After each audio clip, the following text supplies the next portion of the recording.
Einen schönen guten Tag, ihr Lieben. Ich begrüße euch recht herzlich zu einem weiteren Video. Ich hatte gerade eine Anreise mit der Deutschen Bahn, die nicht ganz einfach war. Nichtsdestotrotz begrüße ich euch recht herzlich in dem Lieblingsauslieferungscenter von mir, nämlich in Mannheim. Mannheim, absolute Spitze, Daumen nach oben. Und Leute, worum soll es heute gehen? Ich habe zwei tolle Sachen für euch. Erstens, es geht um ein neues Fahrzeug. Das ist ein Model Y Long Range aus China. Ich will euch in dem Video erzählen, warum ich auch gerne einen aus Grünheide genommen hätte. Ich will euch außerdem erzählen, was ich mit dem Fahrzeug vorhabe, was wir für Umbauten machen. Alcantara-Himmel, Ambient Light, wir werden das Bodykit dran bauen, da habe ich auch schon Neuigkeiten für euch. Also es wird sehr spannend. Und der zweite absolute Kracher ist, ich habe von Mannheim, beziehungsweise ich habe ein Model Y noch organisieren können, was aus Grünheide kommt. Das bedeutet, wir schwenken kurz mal rüber. Hier stehen zwei Fahrzeuge, die unterschiedlich sind von der Herkunft, aber eigentlich doch sehr gleich sind. Aber es gibt feine kleine Unterschiede, die will ich euch zeigen, zwischen Model Y Long Range aus Grünheide und Model Y Long Range aus China. Ich würde sagen, wir sehen uns nach dem Intro.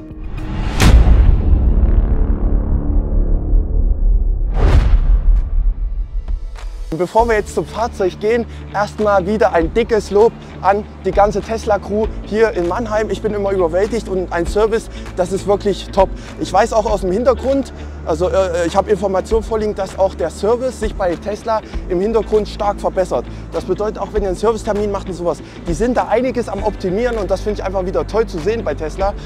Also könnt ihr euch auch darauf freuen, dass eure Servicezeiten deutlich verbessert werden in Zukunft. Ich habe auch gerade erstmal der ganzen Mannschaft hier schön Lufterfrischer an die Hand gedrückt von E-Fever. Ist auch einfach geil. Ich liebe das Team wirklich. Es sind einige schon wieder weg, aber ich liebe es alle, die da sind, egal wo in Deutschland. Ich liebe euch alle, ohne Mist. Und jetzt kommen wir nämlich zum nächsten Punkt. Ich habe jetzt mein Fahrzeug abgeholt. Ich habe es ja schon eingangs gesagt, es ist ein Model Y Long Range, den wir als Offroader umbauen. So.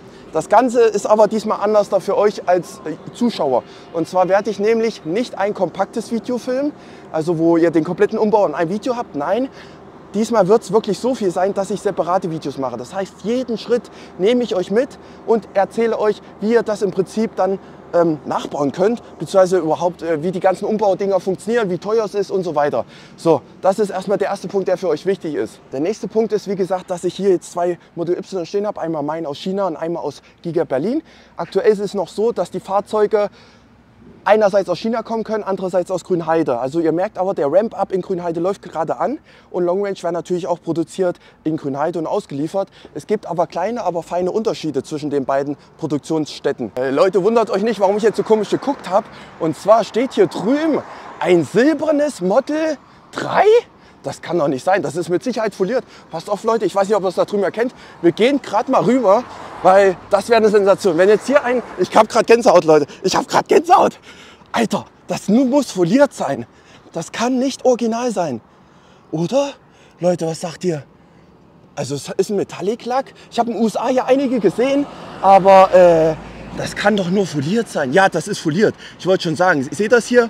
Das ist eine Folie. Oh, ich habe gerade richtig Herzrasen bekommen, weil das wäre eine Sensation in Deutschland. Ein Model 3 mit silberner Lackierung. Die gab es nämlich erst zu Beginn, damals in 2018, 2019 aus Fremont. Das wurde ja dann eingestellt. Das wäre eine Sensation gewesen, wenn das eins gewesen wäre. So, jetzt aber zurück zum Thema. So, ihr Lieben, jetzt kommen wir mal zu meinem neuen Projekt, nämlich dieses Fahrzeug, ein Model Y Long Range aus China. Es nennt sich Yukon. Ich habe es Yukon genannt. Jetzt werden sich die einen oder anderen fragen, warum Yukon?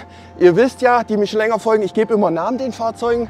Albatros, Optimus, Black Ghost, Black Series und das jetzt der Yukon. Und einige werden sich jetzt fragen, warum Yukon? Ganz einfach. Das Yukon-Gebiet ist in Kanada, westlicher Teil, ist ungefähr 1,5 Mal so groß wie Deutschland, hat aber gerade mal knapp 50.000 Einwohner. Es ist ein sehr verlassenes Gebiet, es ist ein sehr wildes Gebiet, wirklich. Exakt genau das, was ich mit dem Fahrzeug nicht machen will. Was Wildes, womit ich Offroad fahren kann, womit ich mal schön durch die Pampa fahre, ohne dass ich Angst haben muss, dass die Felgen kaputt gehen und so weiter. Also richtig krank. Das bedeutet, wir arbeiten hier dann auch mit Dachzelt. Da kommt ein schönes Dachzelt von, ich vermute mal, iCamper drauf, müssen wir mal gucken. Ist ein bisschen teuer, aber sowas kann man ja auch immer mal behalten. Von daher passt das auch. Wir werden jetzt mal kurz über die Details sprechen von dem Fahrzeug. Der Wagen wurde am 24.07. Gebaut in China. Hat also, ich sag mal, recht neues Baujahr und wir können ja mal kurz rumgehen. Also ich kann euch eins schon sagen, das kann ich parallel ja machen. Beide Produktionsstätten, egal ob China oder Grünheide sind von der Verarbeitung, von den Spaltmaßen wirklich, wirklich super. Das glaubt ihr mir nicht, weil viele haben ja noch Angst vor Grünheide, aber Grünheide hat sich so verbessert, das ist krank einfach, und das in dieser kurzen Zeit. Ich meine, ich weiß, im März haben wir doch die Eröffnung gemacht mit Elon Musk zusammen, und jetzt guckt euch mal an, die Fahrzeuge stehen super da. Tesla lernt doch einfach dazu von Shanghai, Tesla lernt dazu aus Austin, Tesla lernt aus Fremont. So ist es ja nicht. Jetzt lasst uns aber mal drumherum gehen. Hier drum soll es ja gerade mal gehen. Alles soweit safe. Ich habe die Standardfelgen genommen, weil wir werden hier andere Apparate draufbauen. Und zwar kann ich euch schon mal sagen, da kommen Felgen drauf. Die haben eine Einpresstiefe von -12. Könnt ihr euch das vorstellen? Also kurz zur Erklärung. Je kleiner diese ET ist, umso konkaver ist es und umso mehr sind wir drinnen zu der Radnabe. Wisst ihr, was ich meine? Und bei -12, das wird unbeschreiblich, glaube ich. Also ich hoffe, wir können es realisieren. Da ist einiges noch in Planung, aber wir sind auf einem guten Weg. Fakt ist, da kommen andere Felgen drauf. Das Fahrwerk wird höher gesetzt, ich schätze mal 3 bis 4 Zentimeter. Wir sind jetzt schon hoch, aber es wird noch höher. So. Außerdem kommt hier eine Verbreiterung dran. Das bedeutet ein komplettes Bodykit. Ich kann vielleicht schon mal Bilder einblenden, wenn der Entwurf fertig ist. Und zwar kommt hier eine Verbreiterung dran. Wir kommen dann ungefähr 34 mm weiter raus. Deswegen auch die hohe Einpresstiefe oder die niedrige Einpresstiefe, damit wir den Rad rauskommen. Weil sonst sieht es einfach scheiße aus. Wir haben drumherum dann Bodykit, wie gesagt. Hier hinten haben mittlerweile Grünheide und China eine Steinschlagschutzfolie. Das ist ein schwieriger Bereich, muss ich echt sagen. Ihr wisst, ich habe es vielleicht aus den anderen Videos von mir gesehen oder wo ich in den USA war. Dieser Bereich ist halt stark belastet durch den Steinschlag, der dann sich hier fängt. Man sieht ja auch, hier geht es weiter raus. Dadurch ist hier dieser Bereich ziemlich immer belastet. Gehen wir mal weiter drumherum. Hier, China-Modelle haben mittlerweile auch die typische Kofferraumabdeckung. Das wollen ja immer viele von euch haben. So sieht das Ganze dann aus. Alles safe soweit. Wir haben auch die Ösen da drüben. Wir haben sonst aber keine Ösen. Ich weiß, in Grünheide haben wir, glaube ich, hier noch an den Seiten Ösen. Die haben wir hier nicht. So, Punkt. Sonst ist aber auch alles gleich. Wir gucken mal hier rein. Das passt aber auch soweit. Also China-Modelle tipptopp wieder. Ich bin sehr zufrieden. Machen wir kurz den Dreck hier mal weg und dann passt das. Machen wir wieder zu, die Karre. So. Die Seite spiegelt sich genau gleich wieder. Seht auch Spaltmaße, alles tipptopp. Das ist halt, China ist da wirklich super. Oh, heute ist es ziemlich warm hier. Fakt ist, was habe ich noch vor mit dem Fahrzeug? Wir haben die Verbreiterung, wir haben die Felgen, wir haben die Höherlegung und wir werden den komplett folieren. Die Farbe will ich euch noch nicht sagen, es wird brutal werden, habt ihr so auch noch nicht gesehen auf der Straße. Schön im Offroad-Design, die ganzen Applikationen werden schwarz-matt. Das wird einfach ein toller Kontrast. Ich werde außerdem mal ein Video jetzt machen, ziemlich zeitnah glaube ich sogar, wo wir die Dachreling mal installieren. Die habe ich original von Tesla schon zu Hause.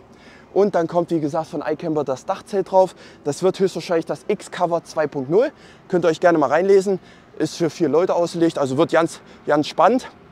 Wir machen Ambient Light rein, da bin ich morgen schon. Das heißt komplett Ambient Light, wirklich bis Anschlag. Türen, Sitze, Front, Dashboard, alles komplett. Philipp hat sich wieder so reingefuchst, das ist der Wahnsinn. Die Folierung und den Alcantara-Himmel werde ich wieder beim Chris natürlich machen. Schön in gewohnter Schweizer Qualität. Und was mache ich noch? Muss ich mal gerade überlegen, ob ich was vergessen habe, euch zu sagen. Das bedeutet auch die ganzen Umbauvideos vom Bodykit von RAB Exclusive, die werdet ihr in einem separaten Video alles sehen. Also abonniert gerne den Kanal, würde ich mich mega freuen. Denn wir haben schon einiges Schönes zusammen auf die Beine gestellt und das wird einfach wieder ein Sensationsprojekt. Jetzt komme ich aber mal zu dem, was glaube ich die meisten von euch da draußen auch mit interessiert.